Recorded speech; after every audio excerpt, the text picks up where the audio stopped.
Bonjour. Donc quand j'ai commencé cette chaîne Expatrié Voyage, si vous voulez, je m'attendais vraiment beaucoup plus à traiter des sujets heureux avec du soleil, des voyages en avion, des îles désertes où on pouvait travailler à distance avec son ordinateur, etc. Je m'attendais vraiment pas à la séquence de nouvelles pourries qui nous tombent sur la tête depuis maintenant quelques mois. Et je pensais vraiment que la clôture de la séquence NFP et de la taxation des Français de l'étranger allait s'arrêter là et que ça allait clôturer un épisode. Mais malheureusement, je viens de m'apercevoir maintenant, il est 3 heures du matin, le 28 août, mercredi 28 août 2024, à 3 heures du matin, heure de Bruxelles, que malheureusement, il y a un indicateur majeur d'indication de récession future qui vient d'atteindre zéro. Donc on voit ici, pour ceux qui ne connaissent pas cet indicateur, je vais vous expliquer. Mais si vous voulez, bon, tout le monde s'accorde pour dire que la crise des subprimes a été particulièrement dure. Donc je vais zoomer sur cette partie-là. Tout le monde s'accorde pour dire que la crise des subprimes était particulièrement dure. Et effectivement, on voit que les Américains considèrent que la récession de l'époque avait commencé toute fin 2007 et s'est prolongée jusqu'à mi-2009, soit à peu près un an et demi de récession. Et on se souvient à quel point ça a été terrible. Euh, c'est ce qui est représenté sur ce graphique par la partie en grisé ici. Et qu'est-ce qu'on voit? Donc c'est ça, en fait, c'est surtout ça qui est important, hein. C'est on voit un indicateur de récession qui est cette courbe-là, si vous voulez. Vous avez la courbe du taux d'intérêt à 10 ans américain moins le taux d'intérêt à 2 ans américain. Vous faites la différence entre les deux. Et cette différence, elle peut être positive quand les taux d'intérêt à long terme sont bien supérieurs aux taux d'intérêt à court terme, hein, ce qui est logique, hein, ce qui est tout à fait normal. Par contre, bah, il arrive des moments où on a les taux d'intérêt à court terme, comme dans la période qui a précédé la crise des subprimes, qui sont supérieurs aux taux d'intérêt à long terme. Et à ce moment-là, on s'aperçoit que un signal qui est envoyé par exemple en juin 2007, on a une récession en novembre, enfin en décembre 2007, donc à peu près 6 mois après. On peut voir de manière historique que c'est aussi le cas par exemple pendant la fameuse bulle Internet. On voit que on est passé ici sous le zéro. Et à partir du moment où on passe là, début 2001 sur le zéro, eh bien, 3 mois après, voilà, 3 mois après, on a un épisode de forte récession. On peut continuer comme ça dans le passé. Pour ceux qui s'en souviennent, il y avait eu une crise particulièrement grave au début des années 90, hein, on voit ici donc juillet 90, et on s'aperçoit qu'on a la même forme ici de courbe, et on voit que quelques mois, quelques trimestres après le repassage au-dessus de la barre du zéro ici, eh ben, on avait la récession qui s'enclenchait. On a le même genre de schéma en fait dans les années 80, début des années 80, avec la très grave crise, hein, bon, je ne vais pas revenir sur ce sujet, mais bon, où on a justement ces aspects de passage comme ça au-dessus du zéro et des récessions très importantes. Donc, si vous voulez, c'est vraiment un signal important. Et moi, je me rappelle très bien, hein, quand on était au moment de la crise des subprimes, eh ben, il y avait des gens qui prévenaient. Moi, à l'époque, c'est vrai que les aspects purement financiers comme ça n'étaient pas des choses qui m'intéressaient nécessairement, mais il y avait des gens qui prévenaient peu, hein, comme dans le film The Big Short, en fait. Il y avait des gens qui prévenaient qu'il pouvait y avoir un gros souci dans la finance mondiale. Et donc, il y avait des gens qui croyaient, il y avait des gens qui croyaient pas. Et voilà. Donc, finalement, ça s'est produit. Et qu'est-ce qu'on peut constater aujourd'hui, donc en 2024? Parce qu'en fait, c'est quand même le sujet de la vidéo. Eh bien, en 2024, on peut voir ici que aujourd'hui, on est retourné sur le zéro. Donc, je vais agrandir un peu plus. Voilà. Donc, on voit bien ici la courbe ici qui descend à peu près en juillet 2022. Donc, il y a quand même 2 ans qu'on est passé sous la courbe ici. Et aujourd'hui, donc le 27 août 2024 pour les États-Unis, eh bien la courbe là, elle vient de toucher le zéro. Et ça, c'est l'indicateur d'une grave crise dans les trimestres qui viennent. C'est difficile de pouvoir en juger. Apparemment, disons la surface, on va dire, de la courbe qui est sous le zéro compte dans la gravité de la crise. En gros, plus il y a de surface ici, plus la crise serait grave. Je dis ça au conditionnel parce que bon, c'est des choses qui viennent que j'ai vues sur des sites aux États-Unis, ce genre de choses-là. Donc là, c'est vraiment un très gros problème. Et en fait, on peut aussi voir ça ici. Ça, c'est une courbe qui est donnée en fonction du chômage. C'est-à-dire que le chômage aux États-Unis, en ce moment, il se comporte comme ça. C'est-à-dire que là, vous avez le chômage ici, et on voit le chômage qui commence à remonter, là, comme ça. Et si vous voulez, on a un indicateur qui est une composante du chômage ici, et qui vient de franchir la barre des 0,5 pour se situer maintenant à 0,53. Donc le passage au-dessus de 0,5 serait aussi un indicateur de crise. Hein, c'est pas moi qui l'invente, hein, je veux dire, c'est des, c'est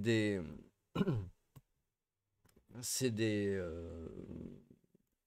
calculs voilà, qui sont faits sur cette partie de la finance. Donc en fait, ça veut dire quoi? Quand on est expatrié, eh ben, ça veut dire que on peut risquer d'avoir un problème économique global comparable à ce qu'on a pu avoir lors de la crise des subprimes. Donc ça veut dire quoi? En termes d'expatriation, je l'ai vécu à l'époque parce que à l'époque, en fait, j'étais en Chine.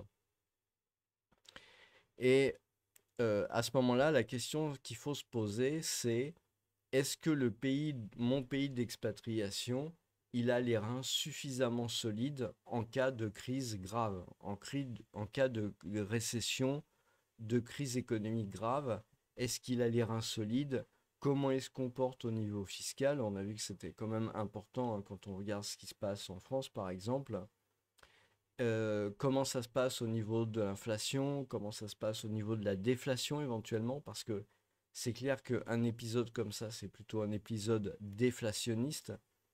Donc, ce qui correspond à une baisse des taux d'intérêt, hein, puisque justement, le fait d'avoir des taux d'intérêt à court terme qui baissent, comme ce que veut faire actuellement la Fed, la Banque centrale américaine, bah, fait justement qu'on repasse au-dessus du zéro. Donc quelque part, c'est une acceptation du fait que soit on est en récession, soit on va pas tarder à avoir une récession importante.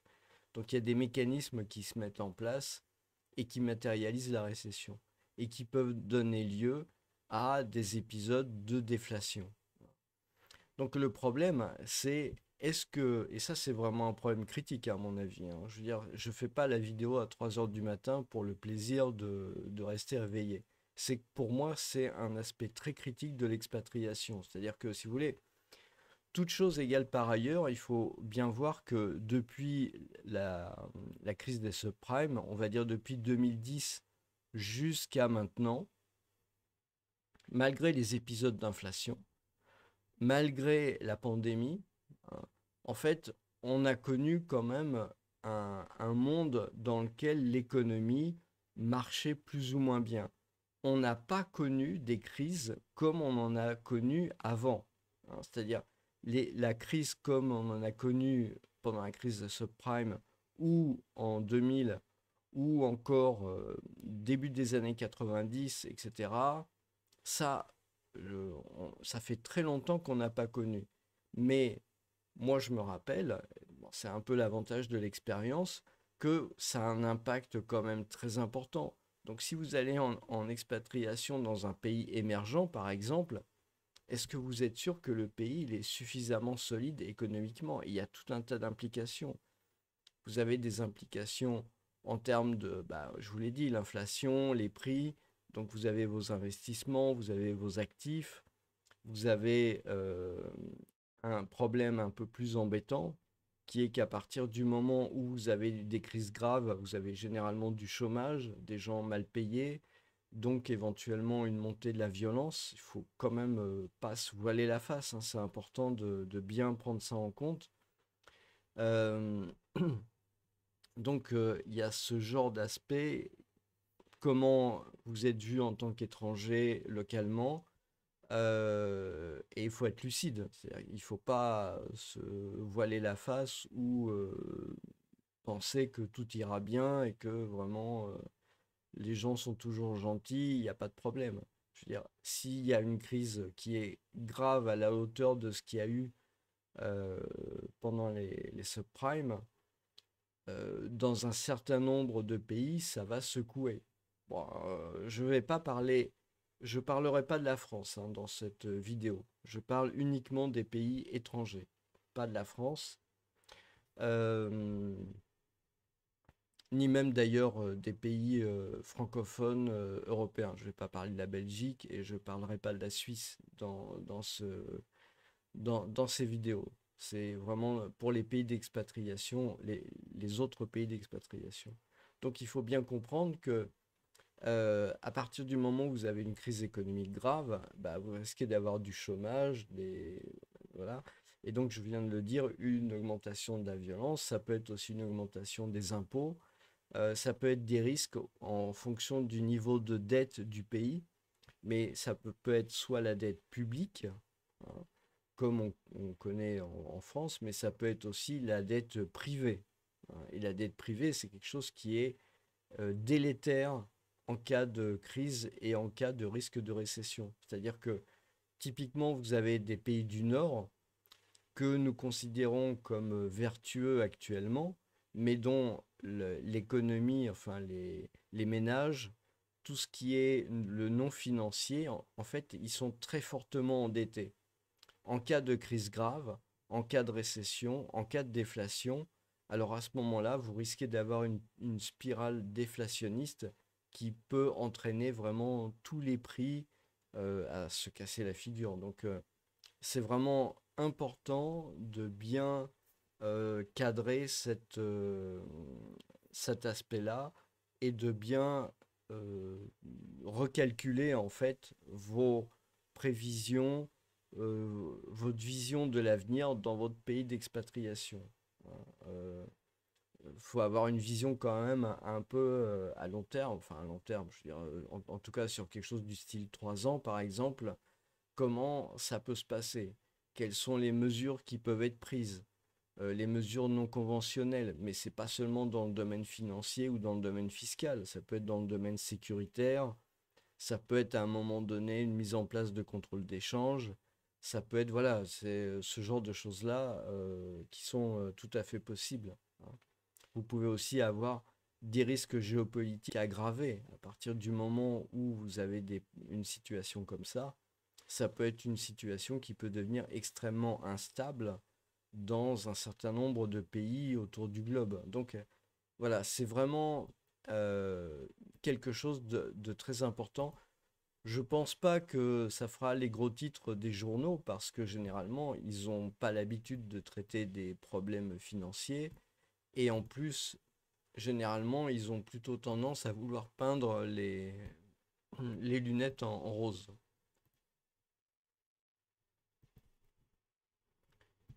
Mais peut-être que dans les revues financières, dans les sites de bourse, dans les sites d'investissement, de trading, peut-être vous aurez cette information qui va apparaître, je pense, demain, hein, je veux dire, voilà, parce que c'est quand même une information fondamentale. J'en entends vraiment parler depuis longtemps. On voit ici hein, qu'on est passé sous la courbe depuis déjà 2 ans. Donc, c'est quelque chose qui s'est pas produit depuis les années 80. Donc, je sais pas si vous vous rendez compte et puis la profondeur aussi du signal ici, c'est aussi ce qu'on avait dans les années 80. Donc, et à l'époque, contrairement à ce que j'entends dire, la crise avait quand même été dévastatrice. Il faut bien comprendre que entre les années 70, c'est-à-dire entre 75 et 1990, donc ça veut dire, vous voyez, c'est toute cette période-là, hein, c'est quand même une période assez longue. On est passé du plein emploi à 300 000 chômeurs en France à 3 millions hein, pendant toute cette période. Donc ça a été une période vraiment de crise dramatique et de crise intense. Faut pas croire que c'était la rigolade, hein.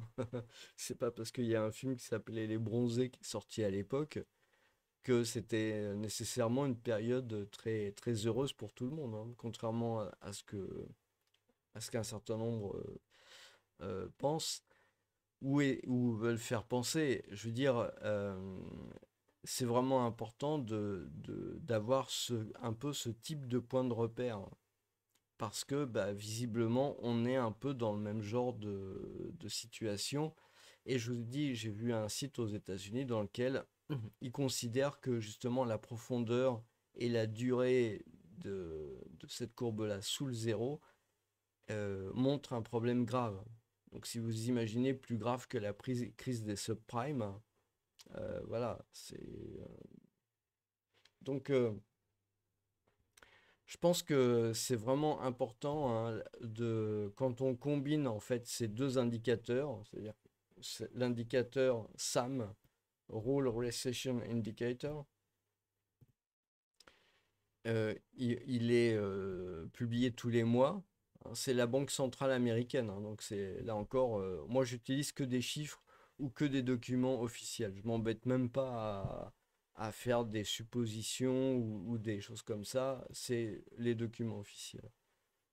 On voit le chômage effectivement qui remonte légèrement. Et puis de toute façon, si vous voulez, le fait que la Fed ait annoncé vouloir commencer à baisser les taux est déjà en lui-même un signal quelque part que les choses ne vont pas si bien que ça aux États-Unis. Et donc, bah, voilà où on en est actuellement. Et les États-Unis, comme ça représente une grande partie de l'économie mondiale, c'est clair que bah, vous allez être impacté dans votre pays localement. Donc après, il faut voir, c'est important hein, de bien voir pays par pays quels peuvent être l'impact de récession à l'endroit où vous vous trouvez. Parce que ça ne sera pas nécessairement la même chose que ce qui a pu se passer avant. Ça dépend quel est l'état d'avancée, de développement du pays, quelle est j'allais dire sa notation, mais c'est même pas ça, ses variables économiques, les taux de dette, les taux de chômage, l'inflation, toutes ces choses-là qu'il faut mixer un peu ensemble pour arriver à avoir une compréhension un peu de la situation. Et encore une fois, je vous dis, ça c'est la base, si vous voulez, c'est l'analyse financière macroéconomique du pays. Mais après, quels vont être les impacts de ce qu'on a pu trouver, euh, déduire de ces chiffres-là, de la situation, quels vont être après les impacts localement sur donc la sécurité, sur les différentes lois qui peuvent être prises, etc. C'est vraiment très très important de se faire une opinion et d'avoir une visibilité. Donc peut-être que j'aurai l'occasion de traiter ça par pays, puisque de toute façon je voulais faire quelque chose un peu dans ce goût-là. Maintenant, si vous avez des idées sur déjà sur les pays qui vous intéressent, bon, ça j'en ai une petite idée parce que je vois bien dans les statistiques d'où viennent les gens et ce qui les intéresse. Après, si vous avez des idées d'impact, des idées de variables, de chiffres à étudier et ce genre de choses-là. Mais bon, le, le fait d'avoir atteint le zéro ici, c'est un indicateur pour moi qui est vraiment suffisant pour penser que dans les trimestres, alors j'ai pas dit que ce sera demain le cas, hein, mais dans les trimestres qui viennent, on a vraiment un risque hein, probable, parce que c'est pas sûr à 100% non plus, hein, mais il y a quand même un risque, mais ça s'est toujours produit, hein, je veux dire, il n'y a pas d'exemple, peut-être là, en 98, quoique il y avait eu la crise asiatique à ce moment-là. Mais on voit bien hein, que après une descente comme ça, bah, tout de suite derrière vous avez une récession, quoi. Je veux dire, là, ça se passe aussi. Voilà. Ici, vous avez, si on regarde même la petite récession qu'il y a eu, je pense qu'elle est juste avant la pandémie, en fait. Voilà. Elle a commencé le 6 février 2020, 5 février 2020. Elle s'est poursuivie pendant le mois de février, jusqu'à fin février, et jusqu'à euh, fin mars à peu près. Donc à ce moment-là, les États-Unis n'étaient pas en confinement, je crois. Donc et là, on était passé un petit peu en dessous du zéro, hein. On avait atteint moins 0,03. Donc on avait passé juste un petit peu légèrement. Et derrière, on a le problème. Donc ça, c'était en août 2019. Et la récession est arrivée en janvier, fin janvier 2020. Donc vous voyez, il y a eu quand même à peu près 5 mois de délai entre le signal et la récession. Mais enfin, je veux dire, ça vaut le coup de prendre de l'avance parce que vu les effets que peuvent avoir une récession de ce niveau-là, sur l'économie, sur tout en fait, hein. Je veux dire, il n'y a pas que l'économie, hein. Euh, Ça peut se voir aussi. Je pense qu'à partir de ce moment-là, il va falloir commencer à surveiller aussi le prix du pétrole, hein. Je veux dire, le prix du pétrole, le prix du cuivre, le prix des matières premières, qui, dès l'instant où la récession va être un peu plus avérée, eh bien à ce moment-là, ces prix nécessairement vont commencer à chuter, quoi. Voilà, donc disons que ça ouvre comme perspective le fait de devoir faire peut-être plus de vidéos sur ce type de sujet, peut-être des bilans pays sur la santé des pays au niveau financier, macroéconomique, etc. Voilà, donc ça peut être des idées. N'hésitez pas à m'en laisser d'autres en commentaire si nécessaire. Voilà, je vous remercie et puis je vous souhaite quand même une bonne journée.